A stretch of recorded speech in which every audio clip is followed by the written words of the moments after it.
Hoy nuestro invitado es Leonardo Carvajal, profesor de la Asamblea de Educación. ¿La Asamblea de Educación todavía se reúne? Sí, sí, ¿Eh? sí, sí. Qué bueno. Porque si alguien tiene trayectoria en estos 20 años de lucha, es la Asamblea de Educación. Sí, desde aquel 19 de enero del 2001. Ahora hay gente que se olvida, fíjate, de los 20 años. Que en las redes va y te dice traidor o no sé qué cosa. Y no se acuerda que en 20 años aquí ha peleado todo el mundo. Solo que la oposición ha tenido, como Mr. Hyde y Mr. Jekyll, doble personalidad. Tiene un doctor que quiere paz, democracia, y tiene otra personalidad, Hyde, que es violento, es un tormento, quiere la salida de fuerza. Se convivía, y tú lo sabes, porque en muchas reuniones y eventos estuvimos juntos, porque quienes creíamos en la salida electoral nos alternábamos, a veces aquellos, a veces. Entonces tú convivías, pero de un tiempo para acá, un sector, el G2, se adueñó de la conducción de la oposición. La MUP, que eran 25 partidos, terminaron en 4 y después en 2. Y entonces ese sector ha venido por una sola línea y no corrige, la línea de la fuerza, que está expresado no en la oposición Gedeón, nada más, sino tú revisas el 30 de abril, el 23 de enero, el 2017 las manifestaciones, la primera salida, el paro petrolero, el 11 de abril. Esa línea de conducta no ha sido sino errática, ha producido errores, indistintamente que la hayamos acompañado en un momento, ha producido puros errores. Ese sector pretende seguir dirigiendo la oposición después de lo ocurrido en la operación Gedeón. Que yo cito a Mario Villegas, el hermano de Vladimir. El tema no es si eso lo infiltró el gobierno, si fue una trampa, un peine, estaba infiltrado. Ese no es el tema. Ni tampoco que era un ejercicio estratégico en medio de un ensayo de esos que hacen los militares de escenarios. Ese no es el tema. El tema es que nada más con pagarles, reunirte, hacer todas esas gestiones que están develadas, que no puedes negar, nada más el hecho de que tú vayas a buscar mercenarios, a comprar ejércitos, a hacer que otros hagan lo que tú tienes que hacer, si tienes ese discurso, ya ahí hay un error que señala tú hasta dónde eres capaz de llegar, tus propósitos. O sea, tú puedes decir, ok, no tengo nada que ver con el Gedeón, pero tú crees en la salida de fuerza. Claro, Kiko, porque es que no puede haber ni una generación predestinada, como alguna vez le criticó José Rafael Pocaterra a la generación del 28, ni un grupo político hegemónico predestinado. O sea, tú fuiste un poco atrás, yo lo pongo en 2 o 3 momentos. En el 11 de abril del 2002, 1.000.000 de personas con la mayor nobleza y espíritu de sacrificio. Se dijo que tú ibas a ser ministro de Educación, por cierto. Sí, sí, ese es un tema aledaño. Marchamos y habíamos marchado antes, etcétera, para que luego viniese un puñito de gente a hacer un gobierno tan sectario que incluso le cortaba la cabeza a los diputados de AD, de COPEI, o sea, gobernadores, o sea, eso fue una traición a los venezolanos, una traición a lo que había que hacer. El 2005, o sea, a punta de billetes, el súmate de aquel entonces de María Corina Machado, empresaria política, a punta de billetes pagaba páginas completas en el Nacional y Universal todos los domingos, por lo menos, día estelar, para ir convenciendo a los venezolanos durante meses que había que abstenerse. Y mientras tanto ella estaba preparando, nada soterradamente, de una manera muy abierta, la operación de sustitución de todos los partidos. Ese fue el mismo año que ella se reunió con George Bush en el Salón Oval. Ese fue el mismo año en el cual ella estuvo planteando, y nosotros de la Asamblea de Educación le dijimos, no, nosotros no entramos por allí. Ella quería hacer un Congreso Federal de Organizaciones Ciudadanas, estoy citando el nombre exacto, y quería que allí estuviesen 165 representantes de ONG. ¿Por qué? Porque con la campaña proabstencionista, ella esperaba que se produjera lo que se produjo, que la operación sacara 0 diputados y que por el otro lado entonces ella iba a levantar sus diputados luminosos, no de la sombra, luminosos, los 165, y se iba a constituir en el único gran partido, en el megapartido. Es decir, ese tipo de gente que cree que ellos están predestinados a dirigir a punta de billetes, a punta de salto de mata o a punta de aventuras, como las que ocurrieron el 30 de abril. O sea, a partir del 30 de abril tuvo que haber un corte de cuentas, sencillamente, como se dice. O sea, un chequeo, un balance. Eso que le pedimos siempre al gobierno de Chávez y al gobierno de Maduro. O sea, rindan cuentas y si lo hacen mal, pues cambien. Y si no cambian, pues se tienen que ir democráticamente. Eso la oposición lamentablemente no le pidió cuenta a Guaidó y a Leopoldo López el 30 de abril, porque eso fue una payasada de conato, de intento de golpe de Estado, pero golpe de Estado. Y esa no es la vía. O sea, tan no es la vía que si hubiera prendido un poquito la candela que ellos abiertamente plantearon y promovieron, se hubieran alzado a lo mejor 6, 8 o 10 cuarteles. Vamos a hablar en plata, vamos a hablar en concreto. En Venezuela hay 25 o 30 cuarteles. Si se le alzan 6, 8 o 10, hay un lío. ¿Qué pasa? Es el inicio de una guerra civil. O sea, es Siria, es el escenario sirio, que se le escindió una parte del ejército, de los militares. O Libia, Egipto. Exacto, cuando se parten las fuerzas militares, hay guerra. Ellos resuelven a los cañonazos y si cada uno de ellos a su vez arma del lado del chavismo, están entrenadas unas cuantas milicias, no 2 millones ni 3, pero 300.000, 200.000 sí las hay. Y ha habido una campaña de 20 y pico de años de odio, de polarización, que manejó Chávez siniestramente, pero que fue calando, y entonces de este otro lado también hay sectores muy resentidos y que odian, es así. Entonces, eso hubiese sido el inicio de una guerra civil de impredecibles consecuencias en quién gana, pero de certísimas consecuencias en cuántas decenas o centenares de miles de muertos hay. Y ahora otra vez, o sea, después que la oposición democrática le perdonó, miró para otro lado, lo que había ocurrido el 30 de abril, esa aventura, ese infantilismo político, ahora otra vez. Y entonces otra vez va a haber que decir, este es el que ungió Trump. Un momentico, el liderazgo político en Venezuela se lo ganó en su momento Rómulo Betancourt, se lo ganó Pekov, en poquito se lo ganó fulano. Rafael Caldera tuvo que ganárselo a la cuarta intento por la vía electoral, fue que quedó como presidente. O sea, aquí todo el mundo sudó su liderazgo. Entonces un muchacho de 30 y pico de años, que porque simplemente tuvo el acuerdo con Trump, porque estaba acordado de que se iba a juramentar un 23 de enero, entonces esa unción de Trump hay que conservarlo entonces a él como líder. Pues yo digo, yo por lo menos soy de los que digo clarísimamente que no nos conviene. Y no porque yo entre a juzgar la catadura moral, el calibre moral de Guaidó, no, simplemente porque la estrategia guerrerista, aventurera, infantil en lo político que han seguido desde hace bastantes años, sencillamente esa nos ha llevado a enormes retrocesos. Jesús Seguías hizo una entrevista con Vladimir, está en todos lados, escribe unos escenarios y todas esas cosas, y a veces uno está de acuerdo o no, pero él viene diciendo, lo dice ahí en esa entrevista, que a la oposición venezolana lo único que le queda de artillería es el respaldo americano, porque en todos estos años, producto de todo lo que tú has dicho, se ha ido alejando de las mayorías, de sus sufrimientos, de sus necesidades. Es un discurso político, estamos en pandemia, en medio de una crisis profunda en el país, y lo que se hace desde los factores que dirigen el G4, el G2, es el tema del poder, el tema de sacar a Maduro. Pareciera que no les importa a la gente a pesar de que se les señala. Ahora, ¿cómo nos relacionamos con los americanos para que los americanos no sean una amenaza, sino que sean parte de la solución? Cuando regresemos aquí en Sukikosi.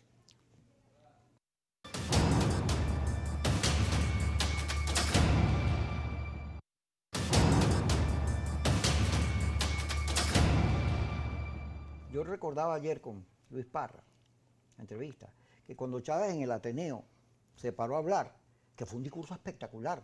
Quitó el saco. Sí, y dijo, los Estados Unidos son nuestros aliados, tenemos que tener una relación de respeto. 2 años después, con Fidel al lado, se convirtió en antiimperialista. Y de allí todos estos conflictos. porque te pusiste a pelear, a repetir la historia latinoamericana. Yo me acuerdo que Teodoro Pekov, que tú lo nombraste ahorita, decía, en Venezuela, en Latinoamérica, se puede hacer una revolución sin los Estados Unidos, pero no en contra. Bueno, porque es una potencia militar y además vive persiguiendo comunistas en el planeta. Donde hay unos comunistas, ellos van y los fastidian, ¿no? Sin embargo, aquí la oposición, en un plan estructurado, que uno no sabe quién lo fue que lo hizo, porque tanto Leopoldo como Julio Borges en varias entrevistas dicen que ellos fueron los que lo armaron, pero cuando uno oye hablar a Pompeo, uno dice, Pompeo como que fue el que inventó esto, porque él sí pone detalles, cosas, las maneras en que se deben hacer las cosas. Lo cierto es que Roger Noriega dice, pero bueno, vamos a seguir confiando en esta gente, que lo que hace es meter la pata, la seguridad de los Estados Unidos en manos de esta. Yo creo que eso es una falta de seriedad. Los Estados Unidos, por todos lados, uno oye que están, bueno, esto de la Operación Gedeón los tiene, oye, ¿qué es esto, chicos? Ya, esta es la segunda metida de pata. Así lo dice Roger Noriega. ¿Qué hay que hacer frente a los Estados Unidos? Porque ya están metidos en la película, como los chinos, como los rusos. ¿Qué hay que hacer para que la geopolítica, en vez de decidir por nosotros, nos deje decidir? Pero para eso tiene que estar claro la vía. El problema con este liderazgo que repite y repite los errores es que ellos creen que Maduro no sale sino así y no hay manera de convencer y no van a cambiar. No ha dado ningún gesto de que van a cambiar. Por lo cual, en mi caso, yo creo que hay que buscar otro liderazgo. Porque además la oposición ha tenido múltiples liderazgos, a Sala Romer, Manuel Rosales, Arias Cárdenas, Capriles, Ramón Guillermo Aveledo, Chubo Torrealba. O sea, nosotros sí, no es que no teníamos no a nadie. Tenemos. Entonces se te están diciendo, no, pero es que, porque tienen una campaña para salvar a Guaidó, y está bien que la tengan, diciendo que el gobierno es responsable de la Operación Gedeón. ¿Cómo no? El gobierno se metió ahí. Y obvio que tenía infiltrada la situación, pero tú tienes tu responsabilidad. Y hasta ahora uno no ha escuchado ningún discurso de rectificación, por lo cual yo creo que ellos van a seguir lo mismo. Y si yo creo que ellos hagan lo mismo, yo no puedo seguir acompañando errores. Ahora, sobre los americanos, ¿cómo le decimos eso? ¿Cómo hacemos que comprendan los Estados Unidos que es tan importante que la vía no es seguir aupando amenazas creíbles, sino propiciar de verdad que tengamos salidas reales, electorales, políticas? Yo creo que los americanos han ido cambiando su discurso, lo han ido matizando. Yo he leído 2 o 3 declaraciones de Abrams, que es el hombre, digamos, clave de ellos para Venezuela, y ha insistido en muchas cosas. Ha insistido en un gobierno de transición pacífica, ha insistido en negociaciones, ha insistido, herejía para los recalcitrantes extremistas, ha insistido en que un próximo gobierno de transición, porque no se sale del gomecismo en un año, no se sale del chavismo en un año, no se sale del perejimenismo en 3 meses. O sea, hay transiciones. Que un gobierno de transición tienen que tener su lugar, su rol, gente del mundo chavista. O sea, no el grandísimo corrupto, no el acusado, porque tiene que ser enjuiciado de crímenes de lesa humanidad, pero sí montones o sea, los gobernadores chavistas, ¿qué pasa? Vamos a suponer que hubiese elecciones y pierde Maduro y gana alguien de la oposición. Se va a eliminar, se va a hacer Operación Carmona, parte 2, o sea, destituidos todos los gobernadores, a cuenta de que eso los eligió el pueblo. O sea, y si en la próxima elección de gobernadores, el chavismo, en vez de quedarse con 19 de 23, se queda con 7 de 23, porque son chavistas. No, o sea, no, el pueblo tiene la soberanía. O sea, la soberanía no está en un puñito de iluminado. Si ese puñito de iluminado, con respecto a lo que tú dices de Estados Unidos, si ese puñito, su único principal soporte político es el apoyo de un sector duro que les come cuentos también a ellos, de la administración Trump, porque no todos le comen cuentos, ¿verdad? Ya vimos Noriega, que ha sido un duro, como los critica. Abrams está planteando desde hace rato otra vía que está a contrapelo de la que están haciendo. Si ese es su único soporte, allá ellos, pero yo te lo quiero decir claramente a ti, Kiko y amigos, mi soporte no son los Estados Unidos. O sea, mi soporte es mi espíritu, Dios mío. O sea, mi soporte es por qué uno empezó a oponerse y a apoyar algunas cosas también, porque yo he apoyado 2 o 3 cosas de este gobierno, pero me he opuesto a 30 y pico, por decirlo de alguna manera, y tú y el otro y el otro. O sea, es por nuestro espíritu democrático, por nuestra cultura democrática, por nuestros principios y valores. O sea, ese millón de gente que marchamos a Miraflores un 11 de abril, o sea, no lo estábamos haciendo porque Papá Bosch en ese momento dijo que había que hacerlo. O sea, fue por nuestra convicción, por nuestra historia, por nuestro pasado y por el futuro de nuestros hijos y nuestros nietos. Esa es. Entonces yo creo que las encuestas sí están mostrando algo. Si muestran que el 60% de los venezolanos no está catalizado o polarizado por el radicalismo del gobierno, porque eso es casi lo que le queda al gobierno, los más radicales, y el radicalismo hegemónico hasta ahora en la oposición, hasta ahora, por ahora, se lo digo así con esa claridad, porque tiene que cambiar y va a depender de la voluntad de nosotros. Y hay un 60-70% que estamos en otra onda.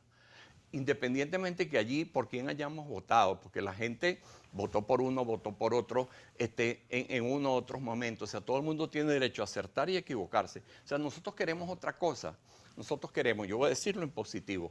O sea, y no para hablar para el plan país para 2030. Plan país para 2030, un momentico. Yo soy académico y entiendo todos esos ejercicios y que son necesarios. Sí, pero espérate. Pero aquí es absolutamente primordial Nos y morimos urgente. de aquí al 2030. Claro, como decía Keynes, a mediano plazo estamos todos muertos, ¿no? Entonces, mira, un acuerdo para dotar sanitariamente al destartalado sistema sanitario venezolano, porque todos los indicios dan que va a haber un momento en el cual repunte esta enfermedad. O sea, y eso no es conspiración ni crear la alarma, eso es sentido común y saber 2 gramos de ciencia. Y conocer cómo han funcionado las pandemias en el mundo históricamente. Entonces, acuerdos para enfrentar lo que viene, o sea, la muerte. Segundo lugar, acuerdos para mover la economía, y eso tiene 2 nombres, combustibles y electricidad. Y hay maneras de hacerlo. Tercera cosa, acuerdos para darle, no escondido y con una lista secreta, $100 a unos médicos. No, está muy bien los médicos, pero es absolutamente necesario al menos los $100 a todas las familias venezolanas. Entonces, sanidad o salud, economía que al final se traduce en alimentación y luego elecciones. Y luego elecciones, o sea, pasado mañana no puede haber elecciones. Sí podría haberlas a final de año, a comienzos del siguiente. Acuerdos para elecciones que significan un CNE, yo no voy a usar la palabra imparcial y objetivo y más allá del bien y del mal. Un CNE mucho más equilibrado, más decente que el que tenemos, condiciones para las auditorías y observación internacional. O sea, tiene que haber acuerdos para eso. Entonces, Párate ahí, Leonardo. Vamos a ir al corte, pero fíjate sobre los acuerdos. En el tema de la CAF, cuando propuso dineros para el Zulia, Táchira, Mérida y Nueva Esparta, dijeron que se lo iban a robar y no lo aprobaron, lo engavetaron. Y cuando Maduro fue al Fondo Monetario Internacional, que lo hizo adrede, también salieron a decir que no le den la plata. Hay un sector que no le interesan los acuerdos. Cuando regresemos, Leonardo Carvajal, aquí en Globovisión, en Suquicose.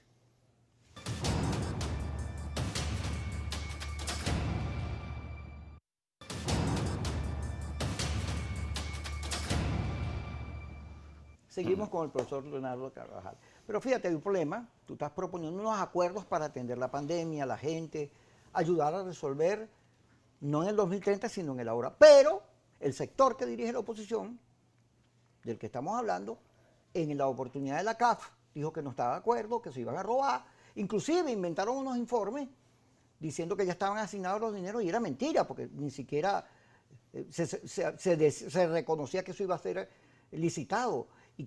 Y el diputado Enrique Márquez estaba buscando con la sociedad controles para que nada de eso ocurriera. Bueno, se mintió, pero repitieron el mismo esquema cuando el Fondo Monetario Internacional le compraron el anzuelo a Maduro, porque Maduro ni siquiera llenó la forma, pero salieron a decir eso. Y cada vez que Francisco Rodríguez, el economista, les propone traigan un barco de Citgo, muevan la plata, la cosa, le dicen lo mismo. Entonces, es difícil que un sector que no ha reconocido ninguno de sus errores y que tiene esa política, acepte eso.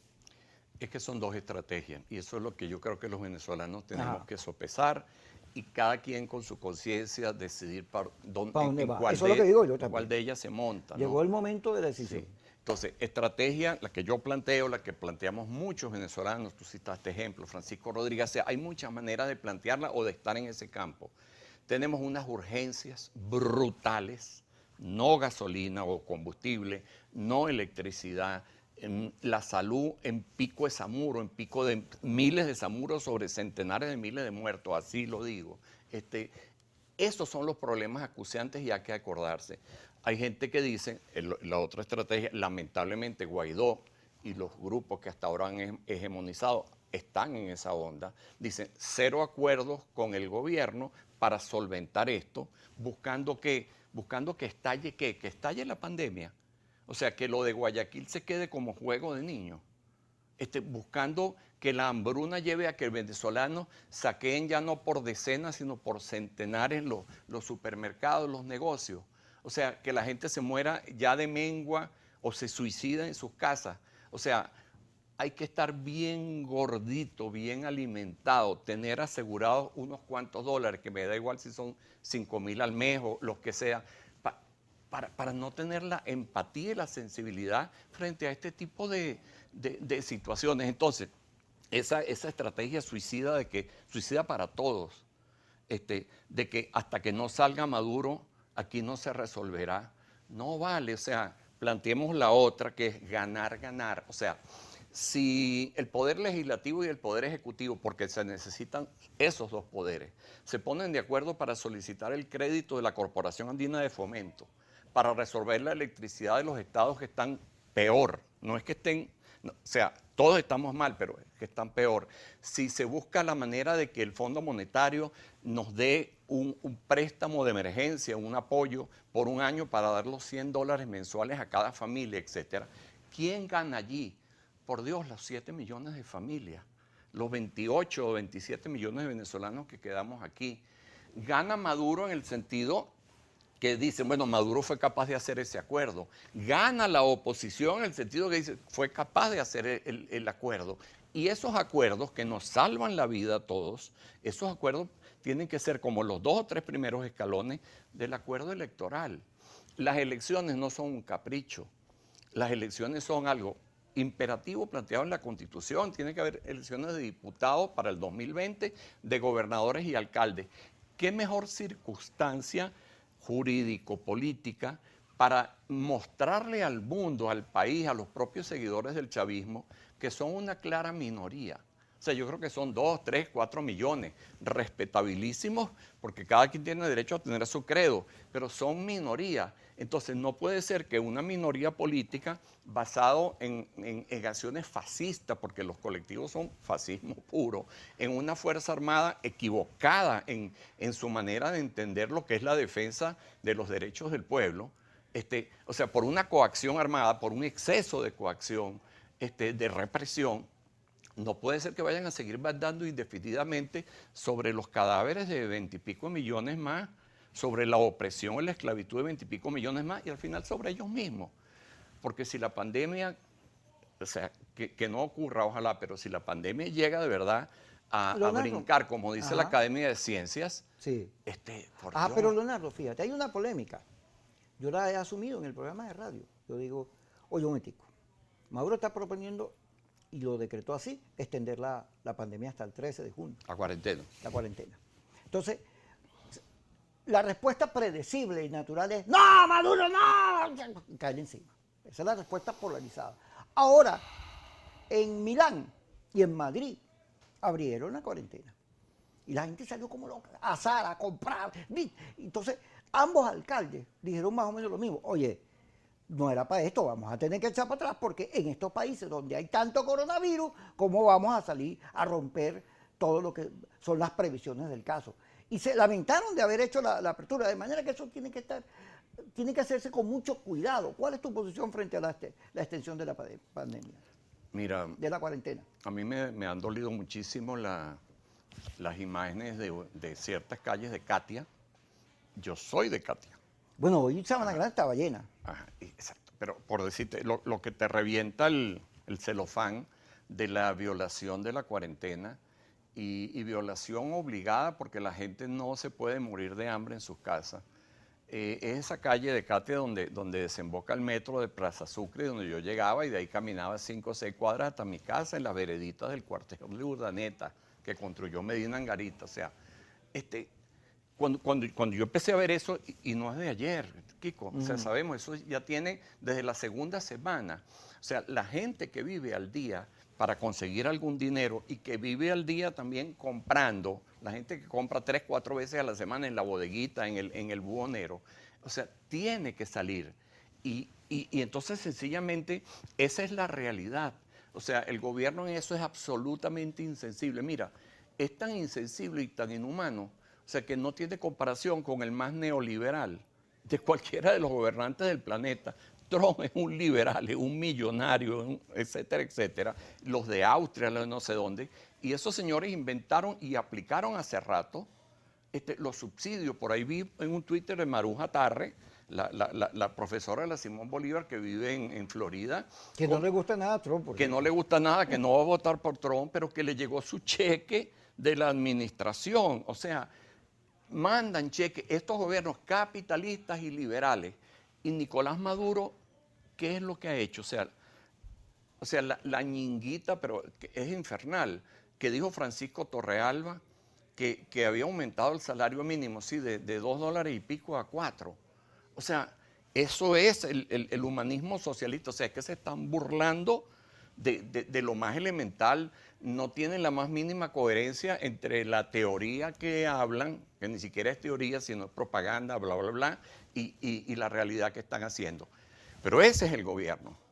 Y nosotros, o sea, yo no acepto un liderazgo que mire para otro lado y que diga, no, bueno, que la gente explote, que al final salgan todos como alma que lleven pena a matar y a quemar todo lo que sea, porque sencillamente se están muriendo de hambre, de enfermedad, que no tienen hospitales, saldrán. Y cuando salga de ese caos, entonces Maduro lo van a quemar vivo y a nosotros nos van a dar el poder.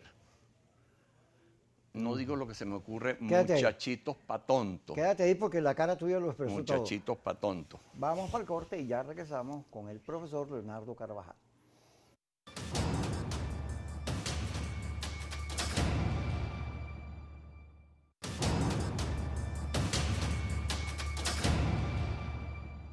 Seguimos con Leonardo Carvajal. Fíjate que yo me he metido en las redes a sobrevivir, porque cuando yo salí de Globovisión hace 6 años, me metí en las redes, porque nadie me daba trabajo. A pesar de toda la lucha y de todo, me veían como un radical. A pesar que yo soy moderado, y tú lo sabes, de siempre. Nunca he dejado de postular elecciones y salidas de paz. Y diálogo de Sí, parte y parte. jamás. No hay nadie que pueda decir lo contrario. Bueno, pues no me da trabajo. Entonces, en la reflexión, yo llego a comprender que el que se equivocó fui yo, no los medios, no la radio, no la televisión. Yo fui el que me equivoqué. Y reflexiono y me devuelvo. Porque hombre que piensa cambia. Te digo esto por esto. En las redes hay una campaña de los laboratorios. El laboratorio Pan Am Post de García Zuluaga, García Mendoza, que tiene a Patricia Poleo y a María Corina como puntas de lanza, andan tratando de degollar a Guaidó, acusándolo de todo. Desde hace Bastante raro. año y pico. Año y pico. A diferencia de nosotros. Sí. Que no. Y el de la Comisión Nacional de Comunicaciones, que es el de Guaidó, anda en una estrategia de decir, oye, no freguemos a Guaidó es valiente, es honesto, le ha echado un pichón, nos vamos a quedar sin liderazgo, él es el que más tiene, vamos a darle un compás, no lo quitemos de allí, mantengámoslo allí. Y además dicen, ese laboratorio dice que la operación Gedeón es una obra del gobierno. Yo, caramba. Pero resulta que cuando tú te metes en las redes de verdad, no en las mayameras, no en las de Miami, que son muy fuertes, que entran aquí, Carla, Patricia y Belli se entran aquí como Pedro por su casa. Bueno, nosotros son de aquí, sino tienen una enorme audiencia porque la clase media radicalizada se enfoca ahí. Pero quienes están en Miami son un ejemplo o una repetición de la conducta cubana.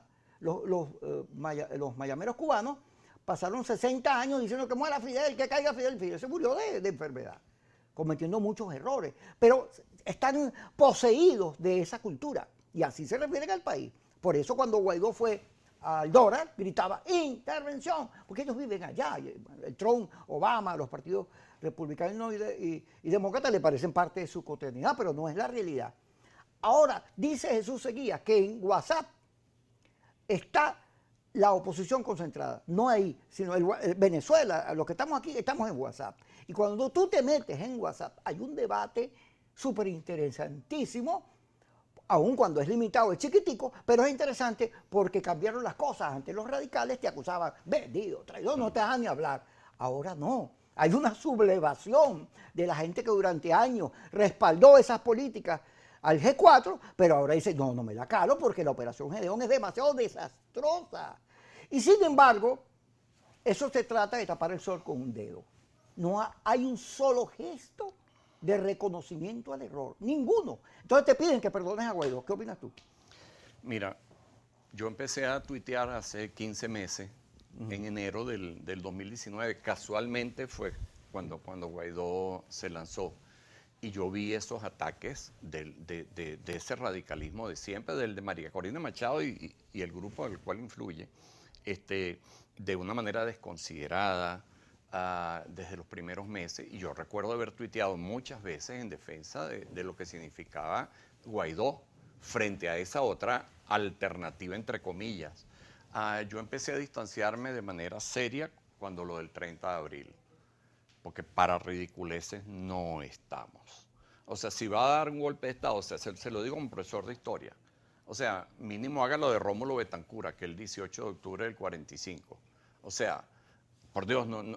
Entonces, claro, ahí uno empezó a distanciarse y otra serie de planteamientos que siempre estaban enrollados dentro del 1, 2, 3, 1, 2, 3, 1, 2, 3. Pero digamos que le di un compás de duda y de esperanza en noviembre, diciembre, cuando dijo que iba a rectificar. Si un político te lo dice, los políticos se equivocan y aciertan y tienen derecho a rectificar, y quien lo diga está bien. Pero cambió la línea, la estrategia política de Guaidó de diciembre para acá. O sea, ha habido una sola invitación de él a políticos de otros partidos que no sean los del G4. Es más, siquiera se ve alguna reunión de los del G4, ojo, cuidado, si es que, porque antes cuando era la MUD, era una reunión semanal y se reunían los 16 partidos, y al terminar declaraba Ramón Guillermo Aveledo, después Chu, y declaraba lo que era consenso del común.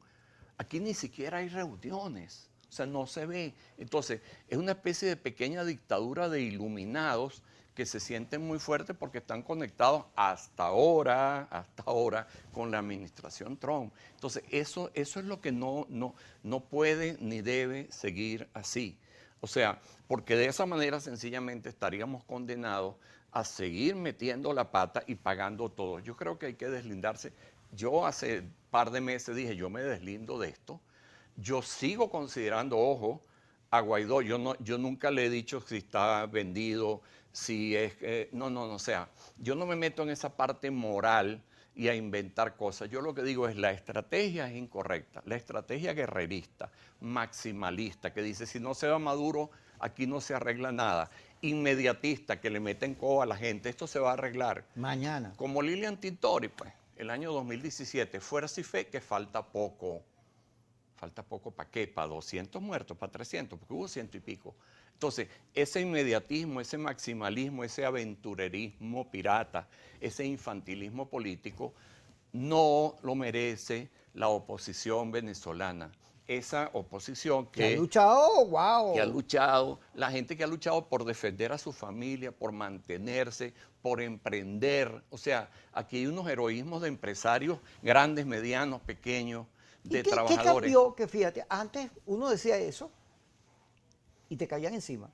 Yo cada vez que decía algo, porque bueno, también igual, vengo reflexionando, me dicen, que tú trabajas en Globovisión y tú eres parte de un plan, de una cosa. Hasta me lanzaron a Ibeice a decir que cuando intentamos hacer aquel movimiento de Estados Unidos era una conspiración, un partido político contra Guaidó, hasta eso.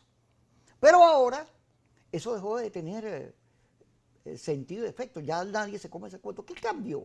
Mira, bueno, que el pueblo está entendiendo que ciertos mitos, que ciertas simplificaciones, pues no funcionan en la realidad. Y entonces, sencillamente, antes decíamos, le cayó la locha, no puedo usar esa imagen Ya ahora. nadie se acuerda que es una Tendría que locha. explicar media hora que es una locha y que era un teléfono. Entonces, o sea, le va cayendo vamos entendiendo lo que es. Y yo invito a que sigamos haciéndolo. Y yo invito también a gente de las que está pegada con ese liderazgo que se tomen la molestia de reflexionar sobre ciertos mitos que les han metido por aquí y no les ha salido, para que les salga. Por ejemplo, esa tontería que dice, dictadura no sale con votos. Dado que esto es una dictadura criminal, entonces tiene que ser la fuerza. O sea, al final el grupo de Guaidó, Primero Justicia, Primero Justicia para mí ha sido un partido muy respetable. Por supuesto, AD, Un Nuevo Tiempo, se han plegado no a la quicosis, sino a la psicosis política de un puñito de gente que maneja 3 o 4 mitos, los engarza y tal. Pistolada, busquen la historia, dictadura no sale con votos. La dictadura de derecha de Pinochet salió con votos. La dictadura comunista de izquierda de Jaruzelski en Polonia salió con votos. La dictadura supremacista del apartheid de los blancos en Sudáfrica salió con votos. 3 ejemplos, puedo poner 10 más. También hay algunas que han salido a la fuerza, pero ¿saben qué? Cuando hay dictaduras tipo Gaddafi, que estuvo 43 años en el poder, y sale a tiros, y entonces la gente se da esos distorsionados el gusto, permanece la guerra. lo mataron a tiros en las calles, se lo merecía, era un perro. Ajá, vean a ver Libia. Libia está vuelto un desastre. Vamos a ir al corte de Leonardo Carvajal con nosotros. No, me dice que ya terminamos, que viene del Valle Canelón. Gracias, Leonardo. Gracias a ti, Kiko. Por dar tus opiniones. Espero que sean evaluadas y discutidas. Vámonos con Del Valle, que nos habla también en el diván de la esperanza, de todo eso. Y nos reímos un poquito.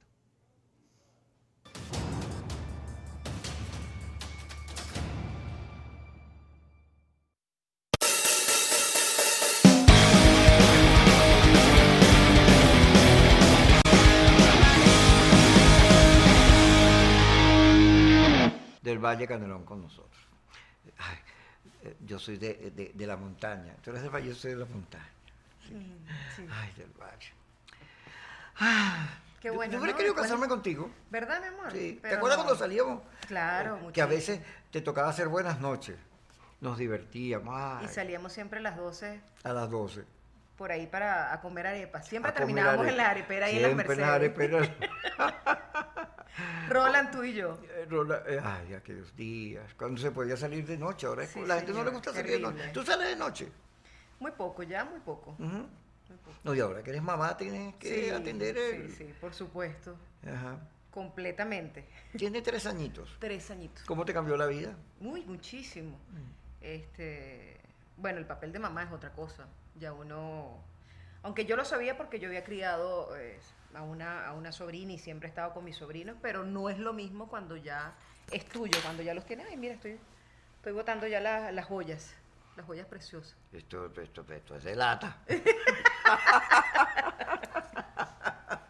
Kiko, ¿por qué me dejas en evidencia? Ay, para echar broma, tú sabes que hay que reírse.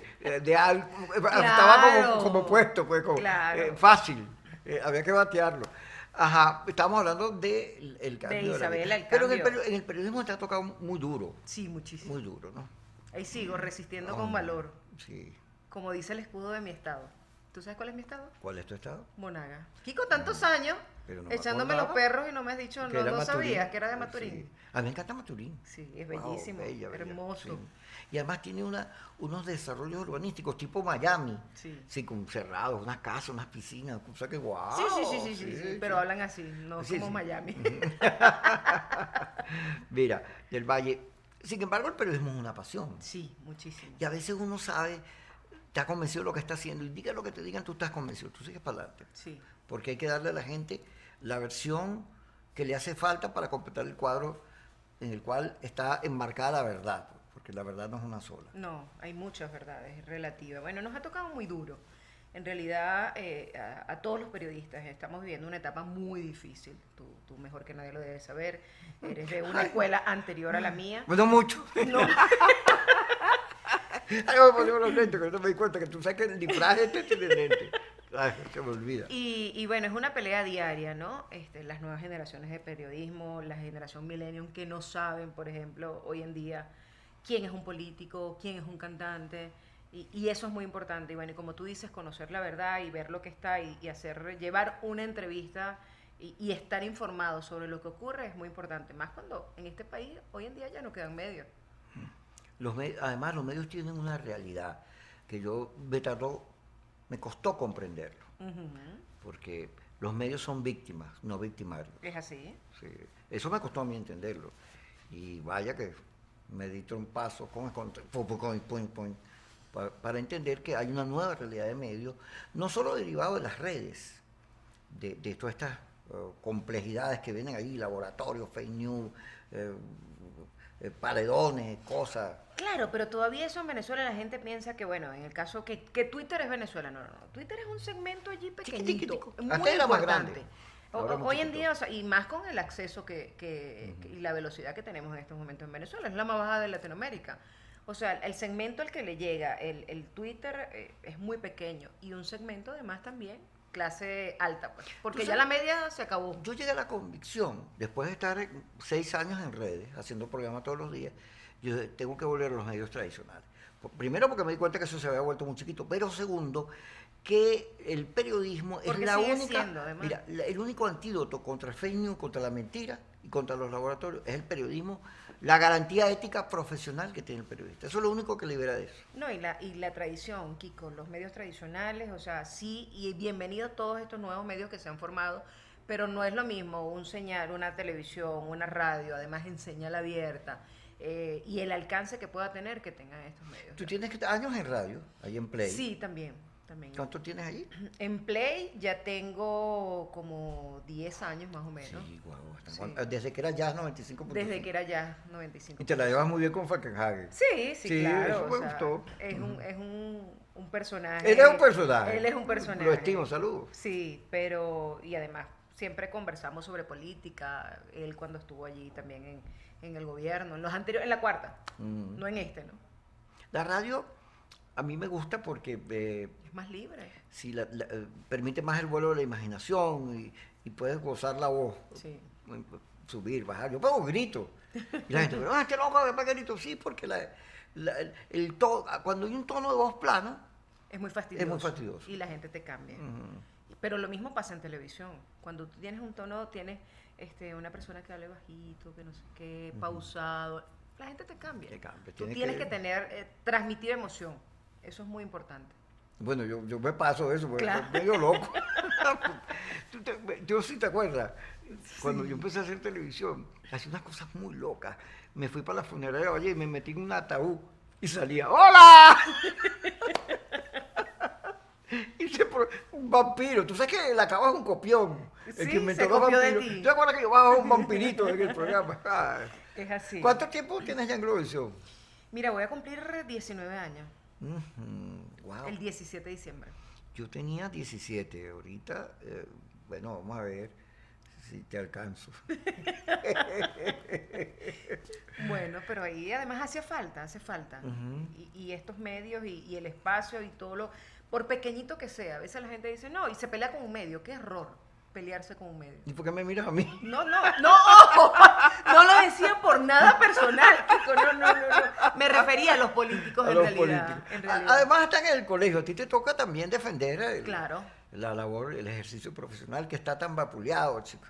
Por cierto, en el momento que estamos grabando este programa, supimos una noticia de la muerte de Serenela Rosas. Oye, sí, Ay, terrible. qué dolor. Esto ha sido, bueno, el luto al periodismo venezolano, al gremio periodístico, una tragedia, de verdad. O Tú sea, sabes que nosotros terrible. pasábamos las navidades juntos, ella, el enano, y Base y yo, y un coronel que vivía al lado de nosotros, que también se murió, y caramba, uno siente que había un cuento antes, yo no sé quién pero te lo saco a colación, que la muerte era un señor como una especie de biblioteca que agarraba una especie de guía telefónica y agarraba una alfiler y empezaba. Pero hay momentos en que empieza, los que están al lado empiezan, ¡ay, vengo yo!